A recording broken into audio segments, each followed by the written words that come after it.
오늘 우리가 어떤 말씀을 나누고 있느냐 하면 제목이 뭐예요? 하나님이 주신 것을 말하자. 하나님이 주신 것을 말하자. 주신 것을 어떻게? 말하자는 거죠. 그러면 하나님이 주신 것을 말하자라고 할 때 하나님이 주신 것이 뭐냐는 거예요. 그거를 밥도 주셨고 쌀도 주셨고 사과도 주셨고 배도 주셨고 딸기도 주셨고 이렇게 하다 보면 한도 끝도 없어.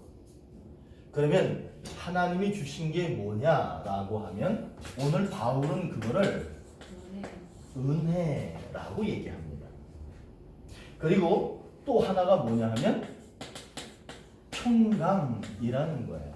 자, 이 은혜라고 하는 것은 다른 말로 하면은 뭐라고 할 수 있느냐면 이거는 하나님의 선물입니다.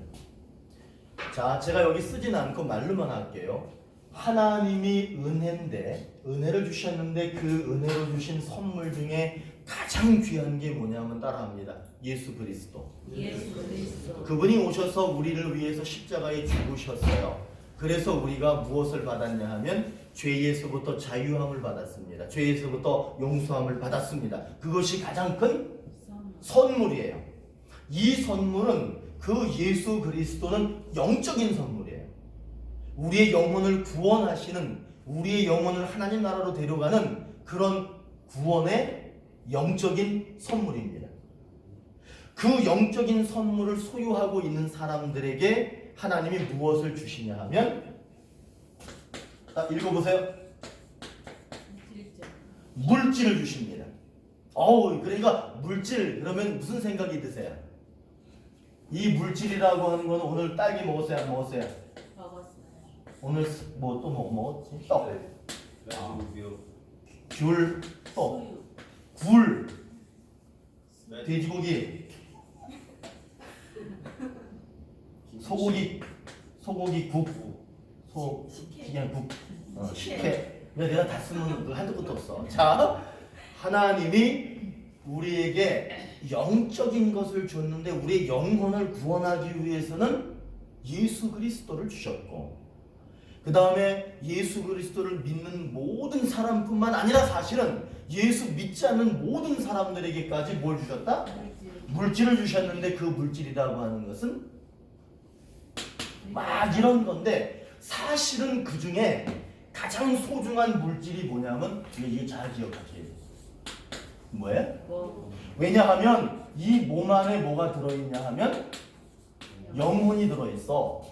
그렇기 때문에 물질과 영혼을 하나님은 동시에 주셨습니다. 다시 물어볼게. 영혼을 구원하시는 선물은 뭐였다?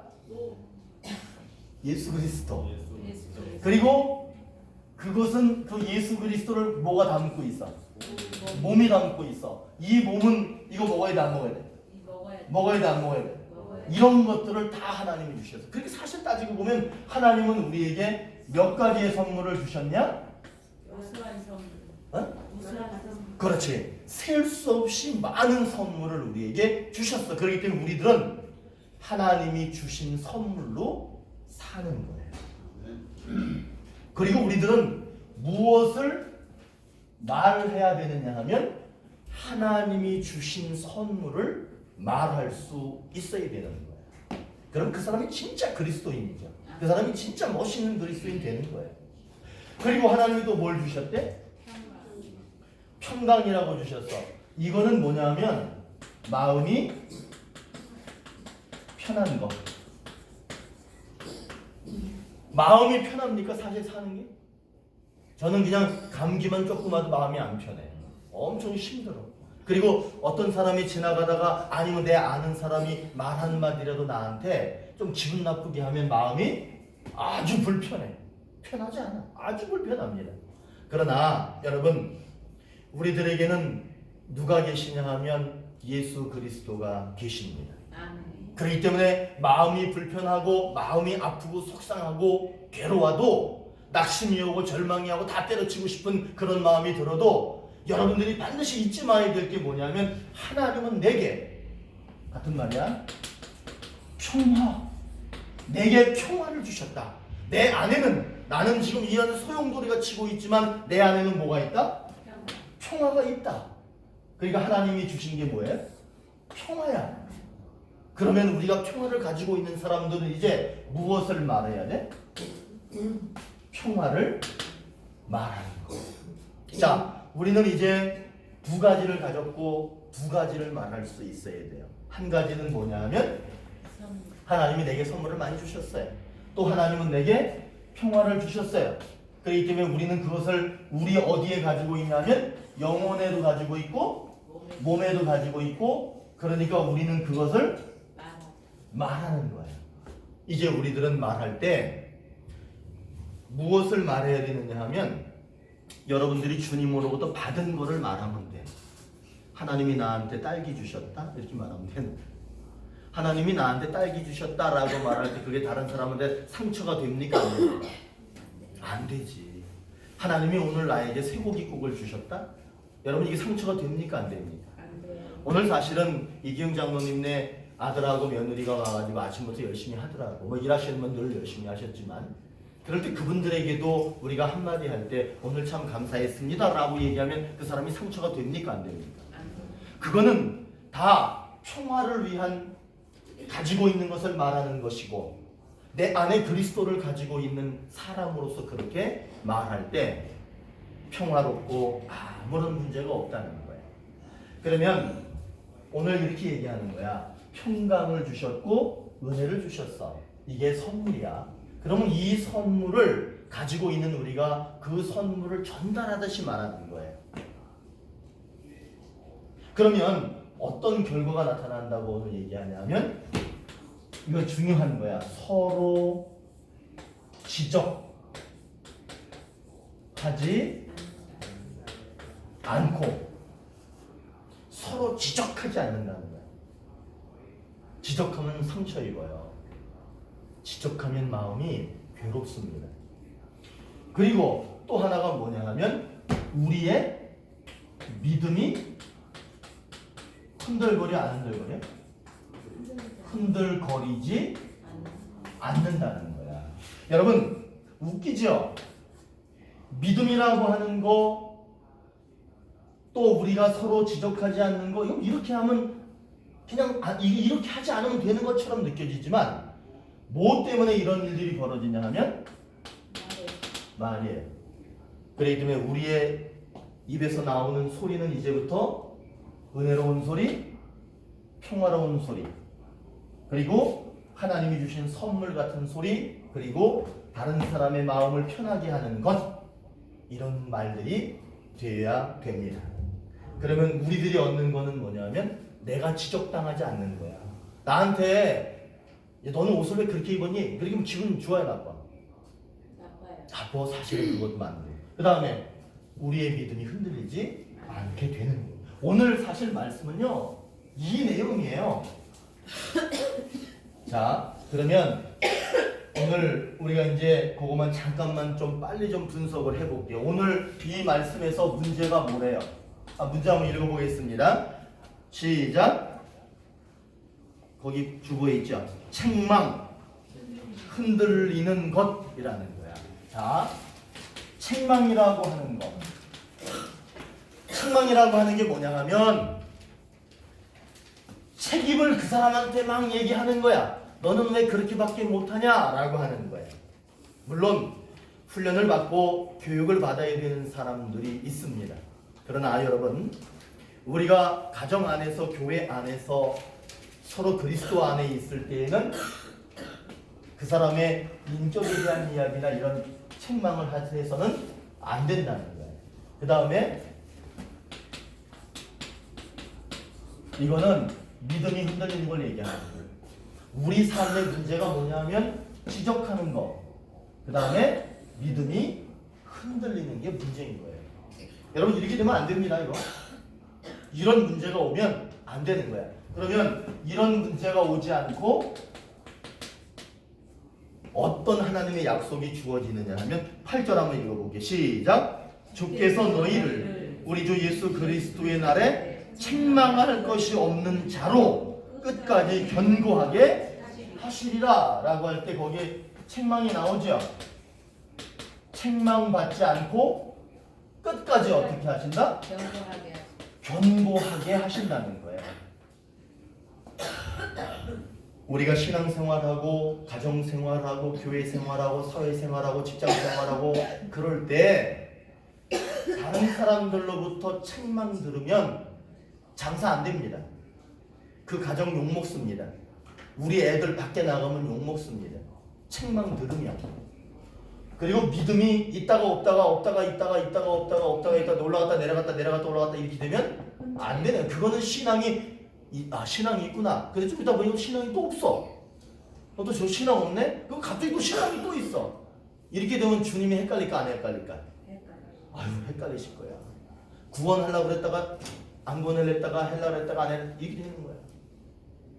그러니까 이건 문제야. 그러나 하나님이 분명히 우리에게 약속합니다. 여기에 계신 분들에게 약속을 하시는 거야. 너희는 절대로 책망받지 않을 것이다. 너희는 믿음이 흔들리지 않을 것이다 라고 약속하셨어요. 그러니까 조금 흔들려도 괜찮아. 왜냐하면 우리는 무엇을 가지고 있으면 되냐면 기도하실 때 잘하셔야 하나님 약속하셨잖아요. 이렇게 하시면 돼요. 하나님이 약속 주셨잖아요. 이렇게 하시면 되는 거예요. 내가 흔들릴 때 하나님 약속하셨잖아요. 나 흔들리지 않게 해주세요. 이렇게 기도하시는 거예요. 자 그럼 보세요. 책망받지 않고 책망받고 흔들리는 사람이 책망받지 않고 흔들리지 않게 되려면 어떻게 해야 된다고 가르쳐 주시나 보세요.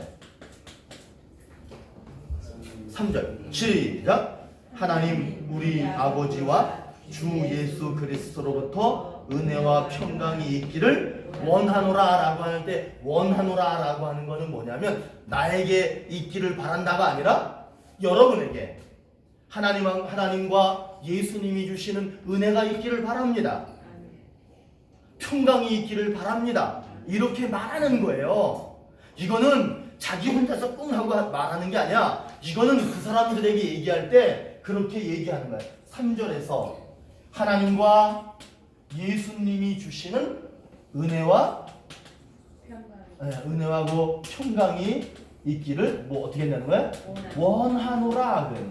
내가 그렇게 원합니다 라고 하는 것은 내가 말하는 거야. 권사님한테 얘기하고 장모님한테 얘기하고 내가 얘기를 하는 거야. 그러면 무엇을 얘기해야 된다? 은혜와 평강을 이야기해야 되는 거예요. 그렇다면 이제 다 된 거야. 보세요. 책망받는 사람, 흔들리는 사람이 하나님과 예수로부터 은혜와 평강이 있기를 원합니다 라고 내가 집사님한테 얘기하고 집사님이 나한테 얘기하고 그러면 그 사람들에게는 책망받을 것이 없어. 흔들리지도 않는 거야. 근데 흔들리는 사람이 있어요 요새. 은혜와 평강 얘기 안 하고 상처 주고 막 그런 말들을 저도 해. 우리 아내한테 물어보면 우리 아내가 많이 한다고 그럴 거야. 그러나 우리들은 어떤 백성이냐 하면 하나님의 약속을 가지고 있는 백성이기 때문에 뭐 하면 회개해야 돼. 그러니까 날마다 회개해야 돼. 저는요 오늘 아침에 예배를 드렸어. 그리고 저는 순간순간 계속 오늘 예배를 드렸을 때 뭔가 부족하고 뭔가 실수가 있었나 그걸 계속 생각을 해요.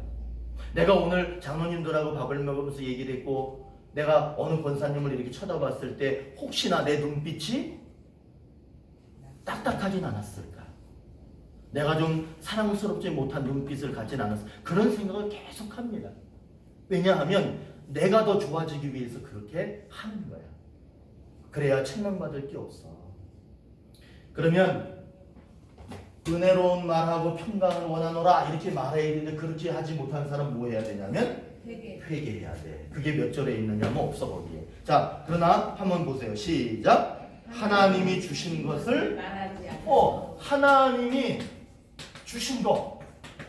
하나님이 주신 거 분명히 있죠. 주신 것 있잖아. 아까 여기 많이 적었잖아. 주신 거. 그런데 그것을 말하지 않는 거는 회개해야 돼. 하나님이 준 거는 말하지 않고 하나님이 안 준 거를 얘기하는 사람들이 있어. 하나님이 준 것은 사랑이고 용서고 이해고 하나님이 오늘도 이 사과를 주셨습니다. 하나님이 이 맛있는 귤을 주셨습니다. 이런 말을 해야 되는데 그런 게 아니라 에라 이런 거 있잖아. 뭐 이거 말할 때 있잖아. 이거 XX 뭐 이런 거 있잖아. 이런 아니 내가 참여해서 말을 못해. 뭐라 그러지? 이런 성경에서는 제일 무서운 뭐 욕이 뭔 줄 아세요? 이 아무짝에도 쓸데없는 놈아. 성경에서는 이 아무데도 쓸데없는 놈아. 거기에 왜 놈이라? 난 늘 이게 놈. 근데 여자는 뭐라 그래야 돼요? 년. 아이 너무 그렇잖아. 자, 이 아무짝에도 쓸데없는 놈아. 그럴 때는 좀 괜찮은데 아무짝에도 쓸데없는 니은 이렇게 하면 좀 이상하죠. 그 이상하대. 저는 가끔 써. 그래서 우리 강아지 뭐 인연이 이래 내가 왜냐하면 거기다가 써야지 어떻게. 왜냐면 강아지가 암놈이잖아. 근데 거기다 내가 이놈이 이럴 수는 없잖아. 그러니까 인연이 이러잖아. 내가 일부러 해보고 싶어가지고. 자, 이 아무짝에도 쓸데없는 놈이 돼서는 안 됩니다. 그리고 이 아무짝에도 쓸데없는 놈아 말해도 안 됩니다. 그렇기 때문에 자기 스스로 자기 개발을 해야 돼요.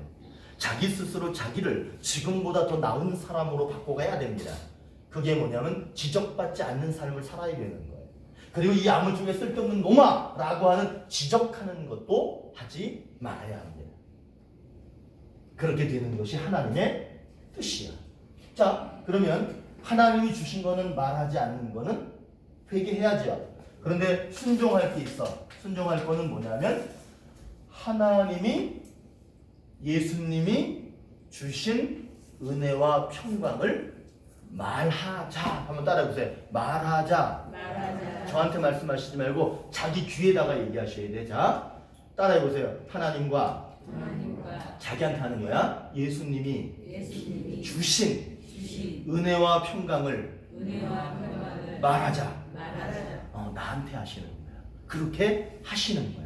그러면 그거를 뭐라고 그러냐면 네가 나한테 순종했구나. 그러면 오늘 그 결론이 뭐예요? 한번 읽어보세요. 시작. 은혜와 평강을 말하면 지적받을 것이 없는 자로 견고하게 하신다는 거예요.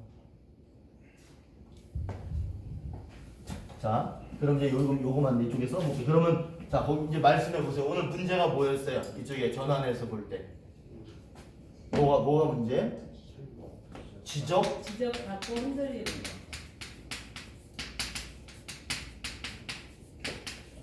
여러분 지적받는 거 문제입니다. 그죠? 지적받는 거 문제예요. 그러면 지적하는 사람이 있다는 건 없다는 거예요? 있는 거야. 누가 지적받고 있다? 그 사람은 지적받고 있는 거야. 그건 문제야. 흔들리는 거, 믿음이 흔들리게 될까요? 안 될까요? 우리 황 권사님이 가끔 그러잖아. 믿음 떨어진다고. 김진환 집사하고 둘이서 막 싸워 비슷하게. 그러다가 그럼 믿음 떨어진다고 이래. 자, 믿음 떨어진다니까? 싸우면 믿음 떨어지고요. 지적하면 믿음 떨어져요. 아니 교회 안 나오고 싶어 이래 싸우면. 여러분 제발 교회에서는 싸우지 맙시다. 교회 다니는 사람들끼리 싸우지 말아요. 자기 부인하고는 싸워도 교회에선 싸우시면 안 돼. 자기 아들하고 막 싸우는 사람도 있어. 저도. 그러나 교회에서는 싸우면 안 됩니다. 우리들끼리는 절대 싸우면 안 됩니다.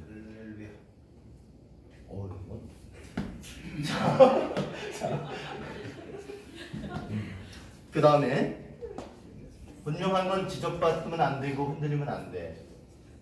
그런데 우리 하나님 뭐라고 약속하시냐면 지적받지 않고 흔들리지 않게 하신다는 거예요. 여러분 하나님을 꼭 믿으십시오. 우리는 이렇게 말씀을 나누지만 결국엔 지적하게 돼 있어. 결국엔 지적받게 돼 있어. 여기 계신 분들이 나는 믿음이 절대로 흔들리지 않을 거야 라고 하지만 반드시 믿음이 흔들리게 돼 있어. 그렇기 때문에 우리들은 누구를 믿어야 되냐면 나를 지적하시지도 않고 지적할 수 있도록 만들어주시지도 않고 내 믿음을 흔들리지 않게 지켜주시는 그분을 믿으셔야 돼요. 그러면 그분으로 우리가 살게 되는 거예요. 그러면 지적받지 않고 흔들리지 않게 되려면 어떻게 하래요? 거기에 하나님이 주신 것을 말하는 거예요. 자, 물어볼게. 하나님이 주신 게 뭐였어요? 두 가지가. 은혜와 평강. 이게 누구야?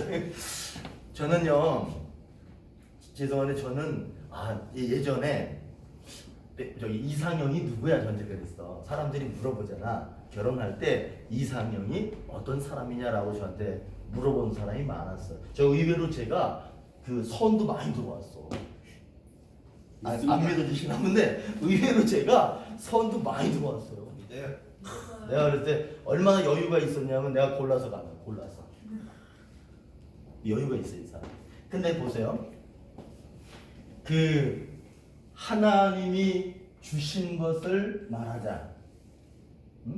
그러면 하나님이 주신 것이 지금 누가 여기서 팍 얘기하잖아. 그럼 나보고 이상형이 누구냐라고 하면 사실 저는 그랬어. 얼굴이 이쁜 사람이요. 뭐 공부를 많이 하면서 이게 아니었어. 지혜로운 사람. 지혜로운 사람.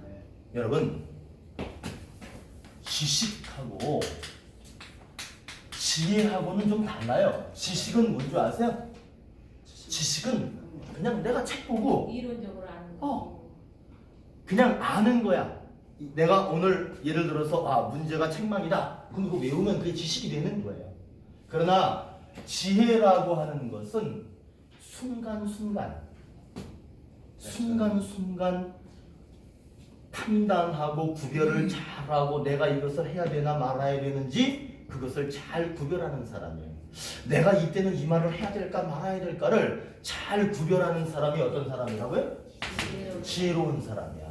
그래서 저는 저한테 이상형이 누구냐고 물어보면 저는 지혜로운 사람. 그러면 얼굴 못생겨도 괜찮아요? 이렇게 물어보는 사람 있어. 물어보잖아. 그럼 얼굴 못생겨도 괜찮아요? 괜찮습니다. 왜냐하면 지혜가 가장 소중합니다. 그래서 성경은 이렇게 얘기합니다. 너희가 지혜가 부족하거든 꾸짖지 아니하시는 하나님께 구하라. 모든 것 중에서 가장 지혜로운 분이 누구냐면 하나님이야. 그러니까 그분한테 구하면 그분이 가지고 계신 지혜를 주실 거야. 그러니까 우리는 하나님이 주신 것으로 말해야 되는 거예요. 여러분, 하나님이 주신 지혜로 가득하시길 바라겠습니다. 아멘. 자, 그러면 보세요. 회개할 거는 뭐야? 하나님이 주신 것을 말하지 않고 자기가 막 하는 거는 상처 주고 아픔 주고 문제가 일어나요. 순종할 거는 뭐예요? 그러니까 하나님이 주신 것으로 이걸 해봐. 말하자. 이제 자기가 자기한테 얘기하는 거예요. 한번 해보시는 거예요. 하나님이 자기한테 하는 거야. 자기한테. 자기 귀에다 대고 얘기하면서요. 하나님이 주신 것을 말하자. 나한테 하는 거죠. 그러면 그 결론이 뭐예요? 하나님이 주신 것을 말하면 지적받지 않고 흔들리지 않게 하신다는 거예요. 목사님이 묘지에서 장례식을 집례하고 있었어요. 70이 넘은 한 남자분이 막 울어.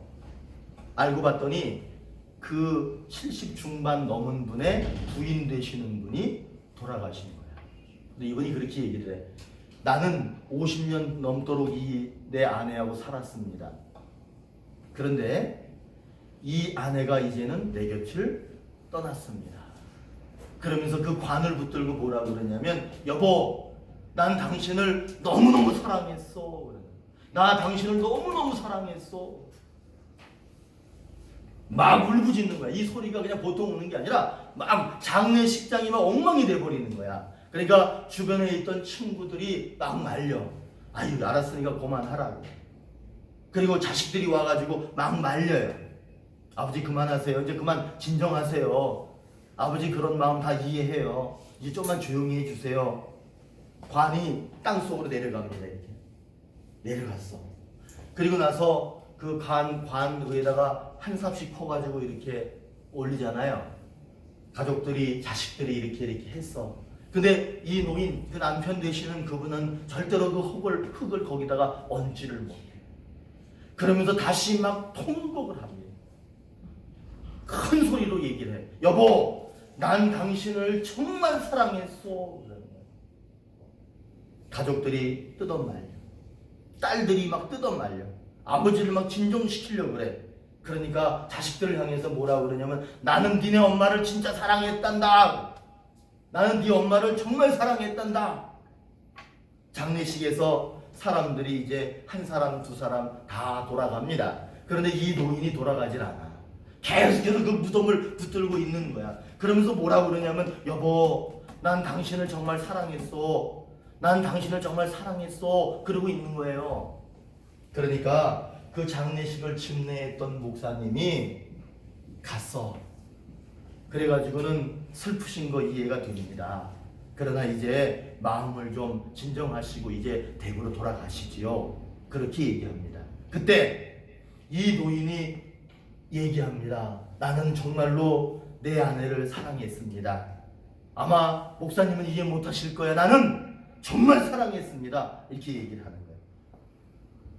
그리고 나서 이 노인이 뭐라고 목사님한테 얘기하냐면 그런데 나는 살아있는 동안에는 사랑한다는 말을 단 한 번도 한 적이 없어. 여러분, 이 노인이 왜 그렇게 비통하게 그렇게 우느냐 하면 하나님이 주신 말을 가슴엔 가지고 있었던 게 분명해요. 그렇죠? 결국 나는 사랑했어, 사랑했어, 사랑했어. 여보, 난 당신을 사랑했어 라고 얘기하잖아. 하나님이 주신 사랑을 가지고 있었어. 그러나 이분은 70 중반이 넘어가고 자기 아내가 지금 땅속에 묻히는 그 순간까지 하나님이 주신 말을 한 적이 없다고 자기가 자기 입으로 얘기를 하고 있어요. 여러분, 하나님이 주신 말들은 참 좋은 것이 많습니다. 우리를 행복하게 하고 상대방을 행복하게 만드는 많은 말들이 있습니다. 뭔가를 줘서가 아니라 내 말 한마디가 그렇게 할 수 있다는 거예요. 하나님이 주신 것을 가슴에만 가지고 계시지 마세요. 오늘 바울이 얘기하는 것처럼 하나님이 주신 것을 말씀하는 삶이 되기를 바라겠습니다. 그래서 하나님이 주시는 은혜와 평화 안에서 우리 모두가 은총의 삶을 살기를 축원합니다. 기도하시겠습니다. 하나님, 오늘 여선교회